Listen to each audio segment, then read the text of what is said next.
আমাদের প্রবাসীরা হচ্ছে সোনার ডিম পাড়া হাঁস। তারা সোনার ডিম পারবে, আমরা খাবো। আমরা তাদেরকে নিয়ে যখন যে সরকার আছে বড় বড় ডায়লগ দেয়, আমরা প্রবাসীর জন্য হ্যান করেঙ্গা ত্যান করেঙ্গা, হ্যাঁ, কিন্তু কোনো সরকারই নেই করেঙ্গা, মানে কিছুই করে না।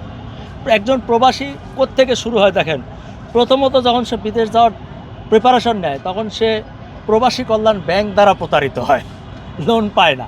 এরপর সে এজেন্সি দ্বারা প্রতারিত হয়, সে ভুয়া টিকিট পাওয়ায় সে যেতে পারে না। এরপর বিদেশ যাইয়াও সে পথে কোথাও আটকায়া মায়ের খায়, তাকে ব্ল্যাকমেল করা হয়, তার পরিবারের কাছ থেকে টাকা আদায় করা হয়, এমনকি তারা অনেকেই সেখানে মারা যায়। উন্নত দেশে যেতে গিয়ে সমুদ্রের মধ্যে মানুষের মাংস খেয়ে বেঁচে থাকে, মরা মানুষের, এবং পরবর্তীতে তারাও পৌঁছাতে পারে না, মারা যায়। এরপর দেখেন, যদি কোনোভাবে প্রবাসীরা বিদেশে যেতে পারে, যাওয়ার পরে কি হয়, তারা এই যে আমি দেখেছি এক রুমের মধ্যে 20 জন থাকে, জানেন, মরুভূমির মধ্যে এক রুমে 20 জন থাকে, 3 তলা 4 তলা খাট, এক একজন এক এক তলায় ঘুমায়।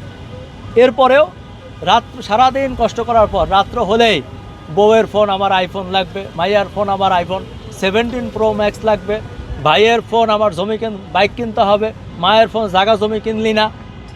এই যে মানসিক চাপে এরা থাকে। এরপর এত কিছুর পরেও প্রবাসী যখন দেশে ফেরে আইসা দেয় যে তার বউটা নাই, তার বউ আরেক বেটার সাথে ভাগছে। তার মানে কি, এই প্রবাসীর সাথে প্রতারণা করে বাপ, প্রতারণা করে মা, প্রতারণা করে ভাই, প্রতারণা করে বোন, প্রতারণা করে সন্তান, প্রতারণা করে নিজের স্ত্রী, আর সর্বোপরি প্রতারণা করে দেশের সরকার। লাশটা পর্যন্ত ঠিকভাবে এই দেশে আসে না। আপনারা দেখেছেন গত 2 বছর আগে এক প্রবাসীর লাশ আমি গিয়ে দুবাই থেকে নিয়ে আসছি। গার্ডিয়ানরা আছে, এরা এয়ারপোর্টে যায় এরকম নিজ দিয়ে হাতায়, লাশ উল্টায় পাল্টায় হাতায়া দেখে যে ভিতরে টাকা আসছে কিনা, দিরহাম আসছে কিনা, ওইটা ভাগবাটোয়ারা কখন থাকবে, ওটা নিয়ে অস্থির থাকে।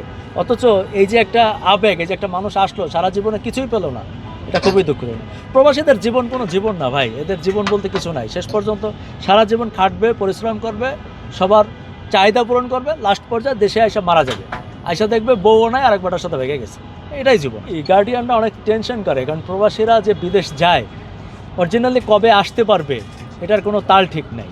হ্যাঁ, যে এই মেয়েটা আসলে কতদিন একা একা থাকবে, একটা উঠতি বয়সী মেয়েকে বিয়ে করে চলে যায়, এই মেয়েটারও তো একা একা থাকতে কষ্ট হয়, এবং সংসারে নাতিপুতি হয় না, 10 বছর 15 বছর পর আয়সা দেখা যায় সে বৃদ্ধ হয়ে যায়।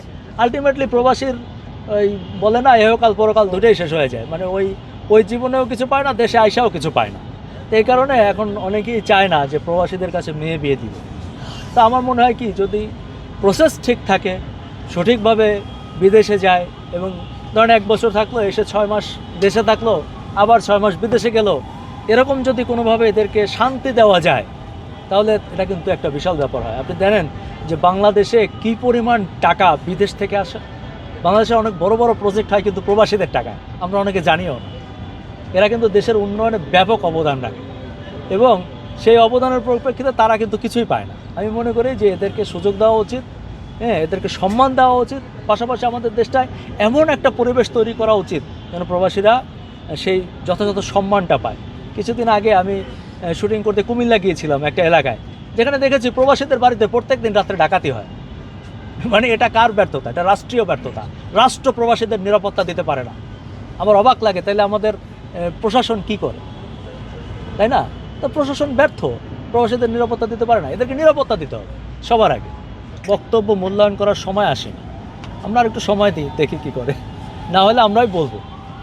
শেষ প্রশ্ন, আমরা সবসময় দেখি যে আমাদের কোনো সমস্যা হলে প্রবাসীরাই আসে, কিন্তু প্রবাসীদের কোনো সমস্যায় কেউ আসে না, ইভেন আমাদের সরকারও আসে। আপনি বলছেন সরকার কিছু তরফের কথাবার্তা বলে, কিন্তু আদতে প্রবাসীদের বিদেশ যাত্রা, কেউ অসুস্থ হলে মারা গেলে তাদের লাশ নিয়ে আসা, এবং তাদের যে প্রসেস, পাসপোর্ট থেকে শুরু করে ভিসা প্রসেসিং, সব ধরনের যে ফ্রডগুলো হয়, কোনো কিছু সরকার এবং সংশ্লিষ্ট যে মন্ত্রণালয় হোক, প্রশাসন হয়, কোনো ধরনের অবস্থায় নেয় না। এটা নিয়ে আপনার কোনো মন্তব্য আছে কিনা? আছে, মানে